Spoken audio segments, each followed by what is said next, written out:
দুই সন্তান রেখে রহস্যজনক নিরুদ্দেশ পাথারকান্দির কলকলিঘাটের এক গৃহবধূ। পরকীয়া প্রেমে জড়িয়ে ঘর ছাড়ার সন্দেহ প্রকট, থানায় এজাহার দায়ের। ঘটনা নিয়ে জোর চর্চা এলাকায়।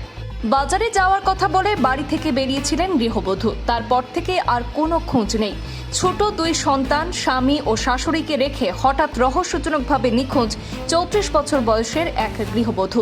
পাথারকান্দি থানার অন্তর্গত কলকলিঘাট গ্রামের বাসিন্দা রীতা দাস গত 23 জুলাই দুপুর প্রায় 1:30 নাগাদ প্রয়োজনীয় কাজের জন্য বাজারে যাওয়ার উদ্দেশ্যে বাড়ি থেকে বের হয়েছিলেন, কিন্তু দীর্ঘ সময় পেরিয়ে গেলেও তিনি আর বাড়ি ফিরেননি। পরিবারের সদস্যরা প্রথমে আত্মীয়স্বজন, পরিচিতজন এবং সম্ভাব্য বিভিন্ন জায়গায় খোঁজ খবর চালান, কিন্তু কোথাও তার কোনো সন্ধান না মেলায় 24 জুলাই পাথারকান্দি থানায় লিখিত অভিযোগ দায়ের করেন তার শাশুড়ি নমিতা দাস। পরিবারের দাবি, রীতা দাসের নিখোঁজ হওয়ার পর থেকে চরম উদ্বেগের মধ্যে দিন কাটছে তাদের। বিশেষ করে তার দুই ছোট সন্তান মায়ের জন্য অপেক্ষা করছে প্রতিটি মুহূর্তে। এদিকে অভিযোগ পাওয়ার পর পুলিশ ঘটনাটি তদন্ত করে দেখছে এবং নিখোঁজ গৃহবধূর সন্ধানে প্রয়োজনীয় পদক্ষেপ শুরু করেছে। যদি রীতা দাস সম্পর্কে কোনো তথ্য বা তার অবস্থান সম্পর্কে কারো কাছে কোনো তথ্য থাকে, তাহলে অনুগ্রহ করে পরিবারের দেওয়া নম্বর যথাক্রমে 9774757285 অথবা 9954632924 এই নম্বরে যোগাযোগ করার জন্য আবেদন জানানো হয়েছে।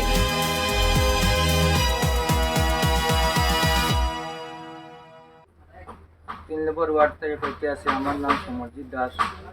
আমার মিসেস মানে 23 তারিখ বৃহস্পতিবারে মানে বাইরে গেছে ব্যাংকর অ্যাকাউন্ট চেক করার লাগিয়া, কেওয়াইসি জমা দেওয়ার লাগিয়া, আর ঘরে ফিরিয়ে আসে নাই।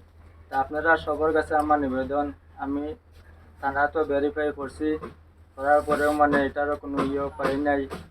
আমার সবার কাছে অনুরোধ, আপনারা যারা যারা যদি দেখিয়া থাকেন, তা আমি আজকে দেখুন 2টা সন্তান লইয়া বড় আমি বিপদের মধ্যে পড়ছি, আমার সবে একটু মদত করেন। মাইয়াটার যেরকম পাইবা, আমার একটা ফোন নম্বর দিব, এই ফোন নম্বরে যোগাযোগ করবেন। হইল রীতা দাস। ফোন নম্বর হইল 8822491975। এই নম্বরে আপনারা অনুরোধ করিয়া কইতে আসি, যোগাযোগ করিয়া জানাবেন। রাখিয়া আজকে এটা গেছে এখন আমি কোন পাইয়া না, আপনারা কাছে আমার